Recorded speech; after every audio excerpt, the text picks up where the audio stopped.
नमस्कार दोस्तों, स्वागत है आप सभी का एक बार फिर से हमारे यूट्यूब चैनल पे। मेरा नाम है सुमित मुरारी। आशा करता हूँ आप लोग अच्छे होंगे, आप लोगों की तैयारी अच्छी चल रही होगी। देखिए, आज रीजनिंग का अगला पार्ट रहने वाला है। हम 5 से 4 पेपर ऑलरेडी कर चुके हैं। आज आपका 5वां पेपर है जो न्यू पैटर्न में यूके ट्रिपल एससी के एग्जाम हुए हैं। तो इसके रीजनिंग के क्वेश्चन हम देखने वाले हैं, कैसे 10 क्वेश्चन पूछता है आयोग।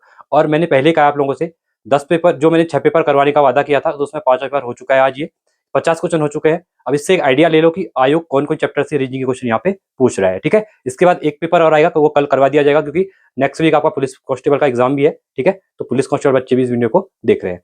तो चलो इसको स्टार्ट करते हैं। वीडियो कैसी लगी आप लोग जरूर इसको बता रहा। चलिए, तो देखना यहाँ पे। ठीक है, पहला क्वेश्चन है हमारा। ठीक है, बोला गया, देखिए यहाँ पे दिख रहा होगा क्वेश्चन।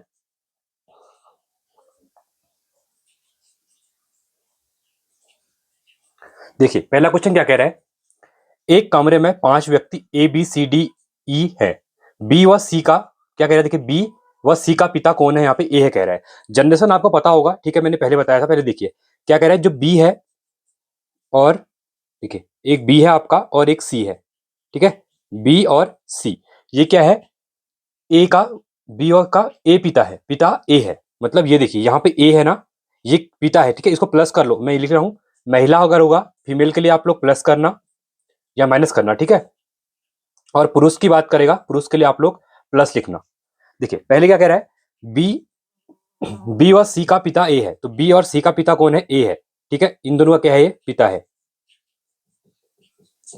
आगे कह रहा है ई का पिता बी है। अब देखिए ई का पिता बी है। अब बी जो है किसका पिता है, ई का पिता है, मतलब ये भी प्लस होगा, पिता है कह रहा है। ठीक है, अब ई का जेंडर हमें पता नहीं है यहाँ पे, अभी हम इसको कुछ नहीं करेंगे, आगे बढ़ेंगे। सी की पुत्री डी है। अब सी की पुत्री कौन है, सी की पुत्री डी है। ठीक है, तो मतलब ये क्या है, फीमेल है, पहले कह दिया इसने, पुत्री है का है तो फीमेल है। ठीक है, यदि ए सॉरी यदि ई लड़की है। अब यहाँ पे ई भी क्या है कह रहा है, लड़की है कह रहा है, इसने बोल दिया है। और कमरे में कम से कम 2 पुरुष हैं। अब कमरे में 2 पुरुष, एक तो बी है और एक ए है। ठीक है, और अधिक से अधिक 3 महिलाएं हैं, हो है महिलाएं हैं कह रहा है। 3 महिलाएं कौन है, ई तो पता है हमें, डी भी पता है। अब जो सी है ना, वो भी क्या है, एक महिला ही होगी, जिस हिसाब से कह रहा है। 2 पुरुष कहा है तो ए और बी पुरुष हो जाएंगे, और सी कौन हो जाएगी, सी भी यहाँ पे फीमेल हो जाएगी। ठीक है, तो ये हो जाएगा। आगे कह रहा है कम से कम 2 पुरुष महिलाएं हैं, तो कौन निश्चित रूप से सत्य माना जा सकता है। पहला बोला गया है ए की पुत्री सी है। क्या ए की पुत्री सी है, हाँ ये भी हो सकता है, बट क्लियर हम नहीं कह सकते कि पुत्री है करके इसकी, क्योंकि यहाँ पे इसने बोला है 2 पुरुष अधिक से 3 महिलाएं हैं, तो इसको हम अधिक से अधिक में मान के चल रहे हैं, बट हमें कहीं क्लियर दिया नहीं है, सी का जेंडर क्लियर नहीं है। तो पहले तो हम इसको रखेंगे आंसर में, बट पहले हम और भी पढ़ेंगे। ठीक है, अगला कह रहा है ए का पुत्र सी है। क्या ए का पुत्र सी है, नहीं, ए का पुत्र बी है। सी का जेंडर हमें पता ही नहीं है, तो ये भी नहीं होगा। तो ये एक चीज ध्यान रखना, क्या बोला गया, निश्चित रूप सत्य बोला है। ये क्वेश्चन बनता है यहाँ पे, निश्चित रूप से सत्य बोला है। सत्य ये भी हो सकता है जो पहला वाला स्टेटमेंट था, एक ही पुत्री, पर निश्चित हम देखेंगे। आगे देखते हैं, कमरे में 2 पुरुष हैं। हाँ, कमरे में 2 पुरुष हैं, हमें यही पता है, बट सी का हमें ना जेंडर पता ही नहीं है अभी यहाँ पे, तो हम इसको अभी भी नहीं लेंगे। पर अगला कह रहा है कमरे में कम से कम 2 महिलाएं। हाँ, 2 महिलाओं का जेंडर ना हमें यहाँ पे पता है, तो यहाँ पे हम ऑप्शन नंबर डी को टिक करेंगे, क्योंकि हमें निश्चित रूप से सत्य बोला है आंसर में, ये भी देखना क्वेश्चन में। ठीक है, तो हमें ई और डी का जेंडर पता है। क्यों, कैसे पता है, ई एक लड़की है बोला था यहाँ पे, और दूसरा ये बोला था सी की पुत्री डी है, तो सी की पुत्री पुत्री बोला है, तो 2 का ई और डी का जेंडर हमें क्या था, पता था। इसलिए हम यहाँ पे सत्य जो कहा है ना क्वेश्चन, इससे क्वेश्चन अलग हो जा रहा है। होने को ये भी स्टेटमेंट सही हो सकता है, बट यहाँ पे हमें सी का जेंडर पता नहीं है कि ये प्लस ये फीमेल है या फिर ये मेल है। क्लियर है ना, तो इसका आंसर जो है ऑप्शन नंबर डी रहेगा। तो डी आपका बिल्कुल यहाँ पे राइट ऑप्शन है। ऐसे एक एग्जाम में करें, जल्दीबाजी में आपको टिक नहीं करना है, सभी को चेक करना है, क्योंकि क्वेश्चन ऐसा ही था फंसाने वाला। इसलिए इन्हें यहाँ पे क्वेश्चन ये बोला था कि कौन सा निश्चित रूप से सत्य है बोला था। निश्चित सत्य कौन सा हो सकता है, ओनली ई ये हो सकता है, क्योंकि यहाँ पे क्या है, कम से कम 2 महिलाएं हैं। क्लियर हो गया आपका पहला क्वेश्चन। आगे बढ़ते हैं। ठीक है, देखिए मैं ऐसे पढ़ाऊंगा, आपको चीजें क्लियर हो जाएंगी। ठीक है, कोई टेंशन लेने की बात यहाँ पे नहीं है। चलिए आगे बढ़ते हैं अगले क्वेश्चन की तरफ। ठीक है, मैं एक एक चीज क्लियर करते हुए चलूंगा आपके। ये आपने 60 क्वेश्चन अगर कर लिए ना, आज के साथ हमारे 50 क्वेश्चन कंप्लीट हो जाएंगे। आप इनकी प्रैक्टिस फिर से एक बार कर लेना। 10 क्वेश्चन इन्हीं के बीच से आएंगे वहां पे। इन्हीं के बीच से कहने का मतलब है ये सेम नहीं आएंगे, डेटा अलग आ जाता है वहां पे। ठीक है ना, चलिए आगे बढ़ते हैं अगले क्वेश्चन की तरफ। अगले क्वेश्चन में क्या कह रहा है उसको देखना। यदि ये कह रहा है, देखिए यदि ONIDA ये लिखा हुआ है, इसको कह रहा है वो 39, ये O है, हाँ पिछला वाला 39 6 8 और 5 लिखता है कह रहा है। तो OIDA को क्या लिखेगा? देखिए इसमें कुछ भी नहीं करना था, सिंपली देखिए O है ना, तो O का क्या है 3 दिया हुआ है तो यहाँ 3 लिखो, I का 6 लिखा है तो 6 लिखो, D का नीचे 8 लिखा है तो 8 लिखो, A के नीचे 5 है तो 5 लिखो, और N बचा, N के नीचे हमारा 9 है तो 9 लिखो। तो ये हमारा राइट आंसर होगा। ठीक है, ऑप्शन नंबर 1 देखिए 93685 आंसर, कुछ नहीं करना था, बहुत सिंपल सवाल था। ठीक है, तो इसमें आपको कुछ सोचना ही नहीं था। देखना जो वैल्यू दी हो, अगर यहाँ पे ना कुछ वैल्यू अलग आती तो हम ये नहीं लगाते, बट हमें वैल्यू सेम दी है, और ऑप्शन में भी क्या है यहाँ पे देखिए ONIDA ONIDA सेम ही दिए थे, तो उन्हीं का नंबर सेम हो जाएगा यहाँ पे। ठीक है ना, तो ये आपका सेकंड क्वेश्चन भी क्लियर हो चुका है। ठीक है, आगे बढ़ते हैं। अगला है आपका डायरेक्शन का क्वेश्चन, ये बहुत बार पूछता है। देखिए कह क्या रहा है क्वेश्चन में, ध्यान से पढ़ना। कह रहा है मैं पूर्व की ओर मुंह करके खड़ा हूं। आप जैसे देखिए कभी भी ना ऐसे क्वेश्चन आते हैं तो आपको एक डायरेक्शन बनानी है ऐसे, ये आपका ईस्ट होता है, ये वेस्ट होता है, ये नॉर्थ होता है, और ये साउथ होता है, ये पूरब होता है, ये पश्चिम होता है। इतनी इंग्लिश तो आती होगी। ठीक है, जो इंग्लिश मतलब हिंदी वाले जो भी हैं इंग्लिश वाले, अब आप लोग कर लेना। ईस्ट वेस्ट, नॉर्थ तो आपका उत्तर हो गया, ठीक है, और साउथ आपका दक्षिण हो गया। ठीक है, तो इतना तो आप लोग कर सकते हैं। आप क्या कह रहे हैं, ध्यान से पढ़ना। मैं पूर्व की ओर मुख खड़ा हूं, मैं कर यहाँ को पूर्व की तरफ मुंह किया मैंने। ठीक है, मैं 100 डिग्री कह रहा है दक्षिणावर्त दिशा में। अब दक्षिणावर्त मतलब नीचे घूम रहा है, अगर वो यहाँ पर है ना तो ये एंगल जो बनता है आपका ना, ये 90 का बनता है, हमेशा याद रखना। तो उसने कहा है कि 100 डिग्री, तो 90 है, और यहाँ पे आ गया होगा, यहाँ से घूम के ये इधर आ गया है। ठीक है, इधर पहुंच चुका है, यहाँ पे 100 डिग्री घूमा है, ये टोटल कितना है 100 का एंगल बन चुका है। आगे बढ़ेंगे, और 145 डिग्री वामावर्त, अगर वामावर्त बोलेगा ना तो आपको एंटी क्लॉकवाइज, ठीक है, एंटी क्लॉक, दक्षिणावर्त बोलेगा, देखिए यहाँ पे लिख रहा हूँ, इसको ध्यान रखना, एग्जाम में पूछा है। दक्षिणावर्त बोलेगा, ठीक है, तो आपको यहाँ पे क्लॉकवाइज घूमना है। ठीक है, अगर वामावर्त बोलेगा तो आपको एंटी क्लॉकवाइज घूमना है। ठीक है, क्लॉकवाइज एंटी क्लॉकवाइज पता होगा। देखिए सुई जो होती है ना आपकी, अगर सुइयां ऐसे घूम रही है यहाँ नीचे को तो ये क्लॉकवाइज है, अगर सुइयां उल्टी घूम रही है ऊपर को तो ये एंटी क्लॉकवाइज होता है। ठीक है, ये चीजें आपको क्लियर होंगी, फिर ही बता दिया मैंने। अब देखिए यहाँ जो पर्सन पहुंच चुका है, उसने देखो इष्ट को रहा था और पहुंच गया, इधर पहुंच गया है।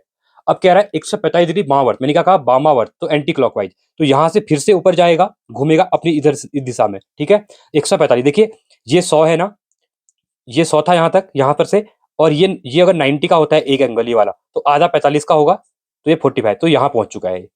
ये 100 और ये 45, तो यहाँ पहुंच चुका है। ठीक है ना, क्लियर हुआ? फिर से बता रहा हूँ, देखिए मैंने कहा ये जो एंगल बनता है ना वो 90 का बनता है, ये भी 90 का होता है, ये भी 90 का होता है, और ये भी 90 का होता है। तो इसका अगर आधा बनेगा ना तो वो 45 का बनेगा, और ये भी 45 का रहेगा।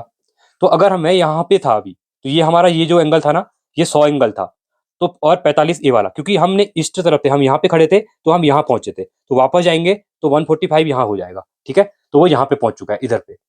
अब कह रहा है मैं अब किस दिशा की ओर मुंह करके खड़ा हूं, ये अपने, क्योंकि बोला था मैं कहा था ना, तो कौन सी ये देखिए ये दिशा कौन सी होती है, ये ईस्ट है और ये नॉर्थ है, तो नॉर्थ ईस्ट, उत्तर पूर्व, कौन सी, उत्तर पूर्व, कौन सी था होगा, उत्तर पूर्व। ये जो आंसर है ना, जिसका ये पेपर जिसका भी होगा, ठीक है, इसने गलत आंसर दिया था, क्योंकि इसका आंसर उत्तर पूर्व होगा, ऑप्शन नंबर बी होगा, और बी आंसर बिल्कुल राइट है। फिर से एक बार कर दिखा रहा हूं मैं क्या कह रहा है। ठीक है, इस क्वेश्चन को आप फिर से कर लेंगे एक बार, क्योंकि बहुतों को समझ में नहीं आया होगा। देखिए आपका ये बना, मैंने क्या कहा, मैं पूरब की तरफ खड़ा था, मैं यहाँ पे खड़ा था। ठीक है, अपने आप को रख के देखो, बोला कि उसने दक्षिणावर्त 100 डिग्री घूमा, तो 45 90 तो ये आया होगा, और 10 डिग्री यहाँ पे होगा, तो ये आपका पूरा जो एंगल बना ना वो 100 डिग्री का बना। ठीक है, फिर उसने कहा 145 डिग्री वामावर्त घूमता है। अब यहाँ पे जब खड़ा था ना तो 145 क्लॉक एंटी क्लॉकवाइज घूम रहा है, इधर जाएगा, तो 100 तो ये जाएगा ही, फिर यहीं पे पहुंच जाएगा, और 45 और बोला है, तो 45 यहाँ पे होता है, तो वो यहाँ पे पहुंच चुका है अब।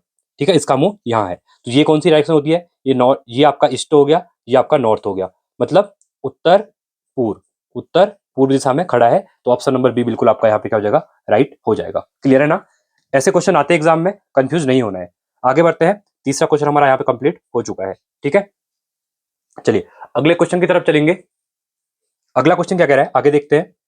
देखिए अब यहाँ पे ना आपका ये क्वेश्चन दे दिया था, ये वाला। ठीक है, क्वेश्चन में क्या कह रहा है, ध्यान से देखना। कह रहा है कि ये आपका वेन डायग्राम का क्वेश्चन आ चुका है। ठीक है, चौथा है आपका वेन डायग्राम। क्या कह रहा है, पहला आपको मैट्रिक दिया है, क्या दिया हुआ है, मैट्रिक दिया हुआ है, जिसको हम एम से डिनोट करेंगे। अगला आपका स्नातक दिया हुआ है। ठीक है, स्नातक हम इसको ग्रेजुएट करके बोलेंगे, जी करेंगे डिनोट, और परा स्नातक पोस्ट ग्रेजुएट। ठीक है। तो ये आपका प्रश्न हो जाएगा, ये आपका पोस्ट ग्रेजुएट, पीजी कर दो या पी कर देते हैं खाली, ठीक है। कह रहा है कि कौन सा राइट बनेगा। देखिए पहला दिया हुआ है ग्रेजुएशन के अंतर्गत क्या पीजी और मैट्रिक आते हैं, नहीं आते हैं, तो पहला डायरेक्टली गलत हो गया आपका। दूसरा कह रहा है देखिए अब एक चीज याद रखना, पहले आपका क्या होता है ना, सबसे बड़ा जो आपका होगा वो आपका बनेगा, कौन सा बनेगा, पी वाला बनेगा। कौन सा बनेगा, पी, प्रास्नातक, ठीक है। उसी के अंतर्गत इसमें करने का पहले इसके बाहर क्या आएगा आपका, ग्रेजुएट आएगा इसी के साथ, और ग्रेजुएट के बाहर क्या आएगा आपका, मैट्रिक आएगा। तो ये आपका आंसर यहाँ पे राइट बनेगा, ठीक है। तो यहाँ पे ऑप्शन नंबर कौन सा बना हुआ है देख सकते हैं, देखिए ये वाला बना हुआ है, ठीक है ना। तो ये आपका बिल्कुल राइट हो जाएगा, ठीक है ना। देखिए ये वाला बी वाला लोग कहेंगे बहुत लोग क्यों नहीं बना, क्योंकि देखिए इसमें क्या था, मैट्रिक बीच में था, ठीक था, बट ग्रेजुएट बीच में आएगा ना, पर स्नातक तो बाद में होगा। पहले आप मैट्रिक करते हैं, फिर आप स्नातक करते हैं, ठीक है, फिर आप ग्रेजुएट करते हैं, ग्रेजुएट के बाद फिर आप क्या करते हैं, फिर पोस्ट ग्रेजुएट करते हैं, ठीक है। तो पी ऐसे बनेगा। तो यहाँ पे हमारा ऑप्शन नहीं मैच हो रहा था इन दोनों के बीच में, देख सकते हैं, एम मैट्रिक था, फिर यहाँ पे ग्रेजुएट होता तो हम कर लेते, फिर आपका पी यहाँ होता, बट ये नहीं बन रहा था, इसलिए ऑप्शन नंबर डी बिल्कुल आपका यहाँ पे राइट बनेगा। क्लियर है ना। तो आपका ये चौथा क्वेश्चन भी क्लियर हो चुका है। अब देखिए पांचवा क्वेश्चन है, पांचवा क्वेश्चन में क्या पूछा गया था, सिंपल क्वेश्चन था पांचवा वाला क्वेश्चन भी, देखिए ठीक है। देखिए फिफ्थ क्वेश्चन था आपका, यहाँ पे फिफ्थ क्वेश्चन में क्या बोला गया था, ये बोला गया था, देखिए आपको ये ना एक फिगर दे दिया था, इसमें यहीं पे समझा देता हूं मैं, ठीक है। बोला क्या है, देखो ये था, इस टाइप से फिगर दिया है, ठीक है, यहाँ पे लाइन दे दी है, इसमें आपको क्रॉस करके ये क्रॉस कर दिया है, ठीक है। अब यहाँ पे लिखा क्या था, यहाँ पे अल्फा था, यहाँ पे बीटा था, गामा और ठीक है ओमेगा, ऐसे दिया है। तो यहाँ पे दे दिया था, यहाँ ओमेगा था, यहाँ बीटा दिया हुआ था, और यहाँ पे आपका दिया हुआ था, ठीक है। अब यहाँ पे बोल रहा है ए बी डी और सी। अब करना क्या था इसमें, जैसे ना आपके ऊपर वाले फिगर बने हुए हैं ना, वो जो ये दोनों फिगर बने हैं, पहले और दूसरे फिगर बने हुए हैं, तो उसी अकॉर्डिंग तीसरा और चौथा भी बनेगा। यहाँ पे देखिए यहाँ पे अल्फा था ना, तो इसने अल्फा यहाँ डाल दिया था, गामा यहाँ था, यहाँ पे डाल दिया था, ठीक है, ओमेगा थोड़ी, तो बीटा यहाँ पे था, मतलब ये क्या है, रोटेट हो, देखिए रोटेट हो रहा है। यहाँ पे अल्फा था ना, तो अगले बार में यहाँ अल्फा चले गया था, यहाँ पे ओमेगा था तो अगले में यहाँ ओमेगा, मतलब रोटेट हो रही है चीजें। तो सेम हम क्या करेंगे, जैसे ए है ना, तो ए हमारा अब यहाँ पे आ जाएगा, जो डी है ये यहाँ चले जाएगा, सी जो यहाँ था ये यहाँ चले जाएगा, और जो बीटा था ना ये बीटा हमारा यहाँ पे चले जाएगा। और ऐसा ऑप्शन में कौन से में दिया हुआ है, तो देखिए बी सी डी ए, तो ये तो है नहीं, बी ऊपर ए दे दिया इसने, हमारा सी है यहाँ पे, ये गलत हो जाएगा। तीसरा देखिए सी वाला, B A D C, B A D C, तो ऑप्शन नंबर हमारा बिल्कुल सी बिल्कुल राइट है, तो सी हमारा बिल्कुल राइट ऑप्शन हो जाएगा, ठीक है ना। तो ये क्वेश्चन जो कर रहा हूं आयोग के क्वेश्चन है, पेपर आए हुए हैं जो, इसलिए इनको कर लेना। 50 क्वेश्चन कंप्लीट हो चुके हैं आज, इसके बाद एक पेपर के क्वेश्चन और आएंगे हौलदार के पेपर के, वो भी मैं आपको करवा दूंगा, ठीक है। चलो आगे बढ़ते हैं। अगला था देखिए, ये मोस्ट इंपोर्टेंट क्वेश्चन, मैंने आप लोगों को जब फिगर काउंटिंग का पूरा चैप्टर करवाया हुआ है, हर टाइप के, ये त्रिभुज वाले ना मैंने 10 टाइप करवा रखे हैं, ठीक है। छठा क्वेश्चन रहेगा, त्रिभुज के मैंने 10 टाइप कराए हैं, और उसी में से ये 9वां टाइप जो कराया था वही पूछा गया है। इसमें बहुत से बच्चे कंफ्यूज हो रहे होंगे, कुछ नहीं करना है। देखिए इसमें फिगर क्या था, इस टाइप से हमको फिगर दिया हुआ है, ये फिगर दिया हुआ है, ठीक है। अब ध्यान देना, मैंने कहा था इस वाले फिगर में क्या करने होते हैं, यहाँ पे एक नंबर लिखो, यहाँ पे दूसरा, तीसरा, चौथा और पांचवा, ये जो 5 बन गए त्रिभुज, तो 5 इंटू मैंने कहा 2 कर देना, और राइट आंसर आपका 10 मिल जाएगा। तो ऑप्शन नंबर ए बिल्कुल आपका यहाँ पे राइट होगा। अगला, अगर ऐसे समय में अगर लग रहा है कि हाँ ऐसे नहीं हो, कैसे डबल करेंगे, तो एक चीज और सिखा रहा हूँ, गिन लो। पहले देखिए एक त्रिभुज ये बन रहा है, पहला वाला एक हो गया, एक ये पांचवा वाला बन रहा है, ये वाला ये 5 हो गया, एक दूसरा बन रहा है 2 हो गया, एक तीसरा वाला बन रहा है ये 3 हो गया, और एक चौथा वाला बन रहा है, ठीक है। तो देखिए 1 2 5 तो आपको ये मिल गए सिंगल वाले। अब देखिए अगला हम देखेंगे ध्यान से, एक त्रिभुज ना हमारा 3 और 6 वाला, देखिए मैं फिर से मार रहा हूं यहाँ पे, ये देखिए अब मैंने क्या कहा था, 1 2 3 4 5, तो देखिए एक त्रिभुज ना आपको ये मिल रहा है, यहां आए हम, ये गए और ये आए, तो 1 और 3 वाला एक हमको ये मिल रहा है, ठीक है। ऐसे ही एक त्रिभुज आपको यहाँ पे देखिए 2, ये देखिए ये दिया हुआ है ना, ये वाला मिल रहा है, ठीक है। तो 2 और 5 वाला मिल रहा है हमको एक, ठीक है। एक हमको 1 और 4 मिल रहा है, ये देखो ये और ये, तो 1 और 4 वाला ये त्रिभुज मिल गया है, 1 और 4 मिल गया है। ये गिनने का बता रहा हूं मैं, बाकी आपको डायरेक्ट डबल करना है तो सीधा आंसर मिल जाएगा। अभी हम जब ऐड करेंगे, देखिए 3 ये मिल गए हैं, अब एक त्रिभुज हमें और मिल रहा है, देखिए 1 3 हो चुका है हमारा, 2 4 वाला ये बन चुका है, 1 4 वाला, एक हमारा देखिए यहाँ पे देखिए 3 और 5, ये देखिए ये है ये, ठीक है, ये वाला बन रहा है 3 और 5 वाला, एक हमारा 3 और 5 वाला बन रहा है, ठीक है, 2 4 हो गया, 1 3 हो गया, 3 5 भी हो गया, 1 4 भी हो गया, एक हमारा बन रहा है 2 और 4 वाला, ये देखना, ठीक है, ये देखिए ये 2 है ना, ये देखिए ये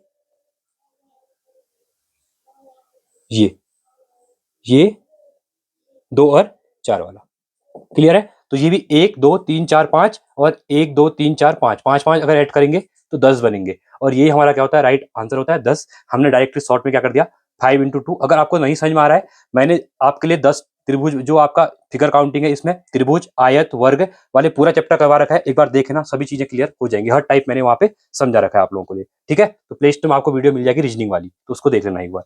चलिए अब आता है हमारा 7वां क्वेश्चन, ये भी सिंपल क्वेश्चन है, इसमें कुछ नहीं करूंगा, मैं आपको यहीं पे समझा दूंगा इसके बारे में। देखिए यहाँ पे एक चीज हमेशा ध्यान देना, पहली चीज तो यहाँ पे जो बताई गई है, ठीक है, देखिए यहाँ पे ना फिगर को आपको क्या करना है, एक पेयर बनाना है। पहली बात देखिए, ये चौथा है ना, चिपका हुआ है, दो दो एक साथ चिपके हुए हैं, तो पहला तो आपका एक चौथा वाला बनेगा, इसके साथ देखिए 8 वाला भी, देखिए दोनों क्या है, मर्ज हुए हैं, तो एक आपका 8 वाला हो जाएगा, और एक देखिए ये 6 वाला, इन दोनों हमें मर्ज मिले हैं, मतलब एक दूसरे को टच कर रहे हैं, ठीक है, तो आपका 6 मिलेगा, पहला आपका ये मिल गया है। अगला अब सिंगल वाले ढूंढो, ठीक है ना, अब आपको क्या करना है, सिंगल वाले ढूंढने हैं, तो देखिए 1 2 और इसके साथ ही आपका 7, ये तीनों सिंगल सिंगल है, देखिए, ठीक है, तो एक बन गया, 1 2 और 7 बन गया।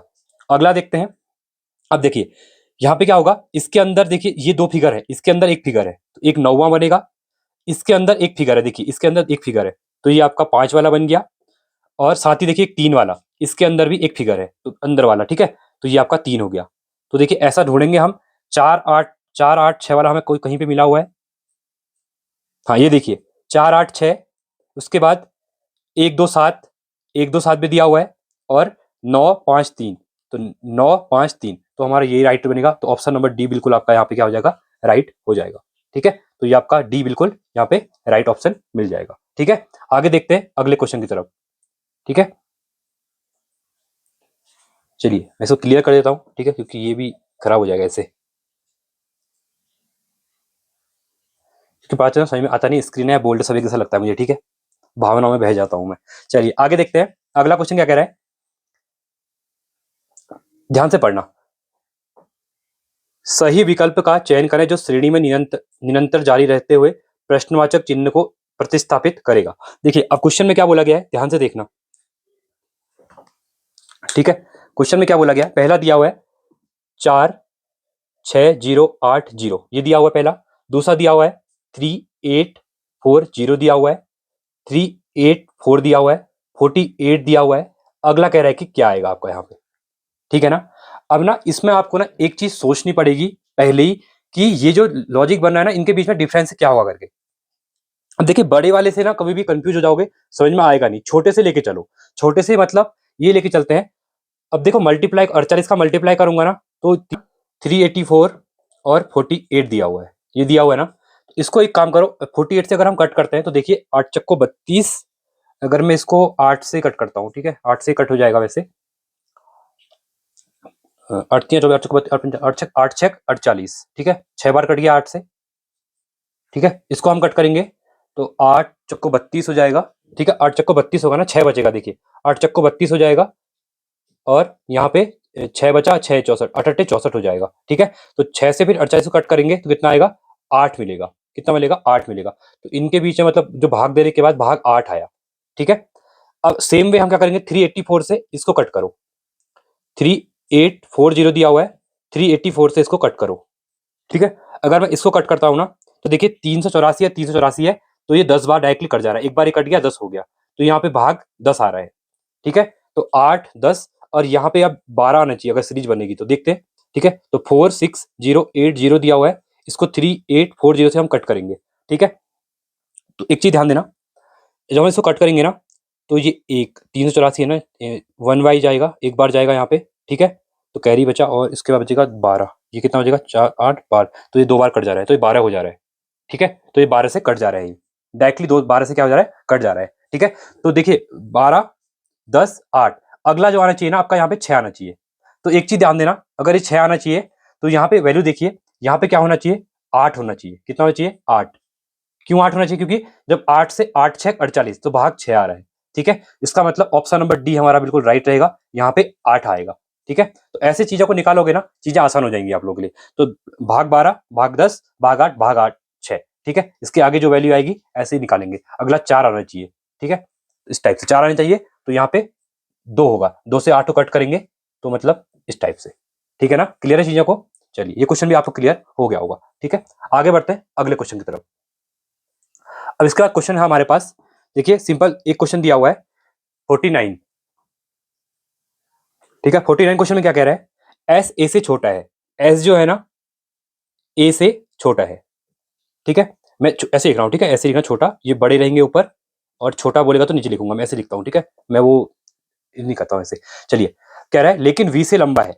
वी से तो लंबा है कौन, एस। ठीक है, यहां पे आपका वी आ जाएगा। ठीक है, लेकिन एस, देखिए क्या कह रहा था, एस ए से छोटा है, एस ए से छोटा है, लेकिन वी से बड़ा है। ठीक है, टी आर से छोटा है। अब टी और आर दिया नहीं है, अभी आगे बढ़ेंगे।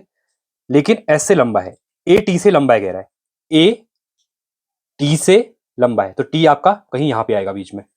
ठीक है, लेकिन आर से छोटा है। ठीक है, लेकिन आर से छोटा है ए, तो ऐसा बनेगा। तो मतलब आर ए टी एस और वी, ये बना। अब एक लाइन और थी, टी आर से छोटा है। टी आर से क्या कह रहा है, छोटा है। ठीक है, ये हमको समझ आ गया, आर छोटा है, टी छोटा है, मतलब आर से ये भी लिखा हुआ है। लेकिन एस से लंबा है, तो एस से लंबा टी है। इसका लंबाई के अनुसार क्रम बताइए। लंबाई के अनुसार क्रम कह रहा है। ठीक है, तो देखिए, सबसे लंबा आर होगा, उससे छोटा ए होगा, उससे छोटा टी होगा, इससे छोटा एस होगा, उससे छोटा वी होगा। तो ऐसा कहीं दिया हुआ है। तो देखिए यहाँ पे टिक भी किए हुए बुक में, तो डी देखिए। ठीक है, D R A T S V, R A T S V, आपका आंसर बिल्कुल राइट हो जाएगा। लास्ट क्वेश्चन हमारा आज का। ठीक है, लास्ट क्वेश्चन देखते हैं। ठीक है, बहुत आसान क्वेश्चन थे, चीजें क्लियर हो जाती हैं ऐसे ही। ठीक है, 50वां क्वेश्चन था, जो मतलब हमारा 10वां क्वेश्चन आज का। कह क्या रहा है, एक्स सप्ताह व एक्स दिनों में कुल कितने दिनों की संख्या कितनी होगी, कह रहा है।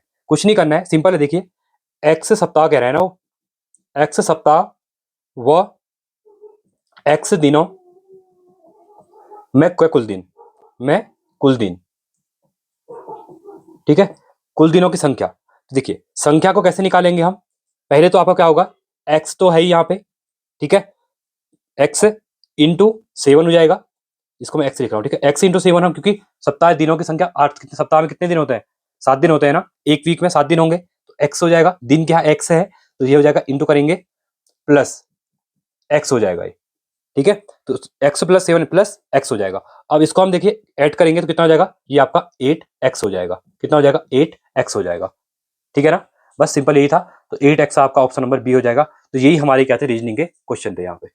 ठीक है, जो कि आपको चीजें क्लियर हो गई होंगी आराम से, कोई प्रॉब्लम आपको नहीं होने वाली है। ठीक है ना, तो ये 10 क्वेश्चन में देखिए, मैं फिर से कह रहा हूँ, यहाँ पे जो क्वेश्चन बताए गए थे, मैं हमेशा कहता हूँ आपको 50 पे क्वेश्चन आपके कंप्लीट यहाँ पे हो चुके हैं। तो मैंने पहले कहा था, यहाँ पे टॉपिक जो क्वेश्चन पूछ रहा है ना, उन टॉपिकों को देखिए और मैच कीजिए 50 क्वेश्चनों में, कि किस चैप्टर से कितने क्वेश्चन, नए चैप्टर से क्वेश्चन आ रहे हैं या उन्हीं क्वेश्चन से रिपीट हो रहे हैं करके। देखिए, यहाँ पे मैं एक चीज बताऊँ ना, तो पहला क्वेश्चन आप देख सकते हैं, ये जो था ना, ये सिंपल आपका जो मैथमेटिकल ऑपरेशन आते हैं उस टाइप से था। ठीक है, यहाँ से क्वेश्चन पूछता है सिंप्लीफिकेशन से। ठीक है, इसके बाद ये फिगर काउंटिंग था, ये आपका सीरीज का क्वेश्चन था। ठीक है, दूसरा सीधा क्वेश्चन ये आपका फिगर वाला था, काउंटिंग वाला, ये हो गया। ये आपका क्या था, आकृति करना, फिगर काउंटिंग से था, ये भी फिगर काउंटिंग से था। ठीक है, तीसरा अगर देखता हूं मैं आगे जाएंगे। ठीक है, तो ये देखिए वेन डायग्राम आ चुका है, यहां से भी हर पेपर क्वेश्चन पूछता है, ये भी आपका फिगर वाला ही था। ठीक है, इसी से पूछा जाता है। इसके साथ अगर आगे देखते हैं, तो फर्स्ट चैप्टर जो ये था आपका, ये आपका ब्लड रिलेशन, और हर चैप्टर में ब्लड रिलेशन क्वेश्चन आता है। ठीक है, इसके बाद ये आपका ऑड वन आउट से था। ठीक है, ऑड वन आउट। इसके बाद छठा चैप्टर देखेंगे, तो ये हमारा डायरेक्शन से था। अब आप क्या करेंगे, 50 क्वेश्चन आपने अगर टॉपिक लिखे होंगे ना, मैं हर पेपर में लिखाता हूँ, तो एक बार मैच करेंगे ना, तो डायरेक्शन का हर पेपर में क्वेश्चन मिला होगा, ब्लड रिलेशन का हर पेपर में क्वेश्चन मिला होगा, फिगर काउंटिंग का भी आपको देखने को मिलेगा, सीरीज के क्वेश्चन आ ही रहे होंगे, हमेशा हर पेपर में आ रहे होंगे। ठीक है, वेन डायग्राम भी 3 पेपर में आ चुका है। तो ऐसी चीजों को प्रैक्टिस करेंगे, चीजें आसान हो जाएंगी। तो चलिए, आज के लिए इतना ही। वीडियो कैसी लगी, लाइक करेंगे वीडियो को, साथ में कमेंट करेंगे और वीडियो को शेयर करेंगे। ठीक है, आज के लिए इतना ही। Thanks for watching. जय हिंद, वंदे मातरम।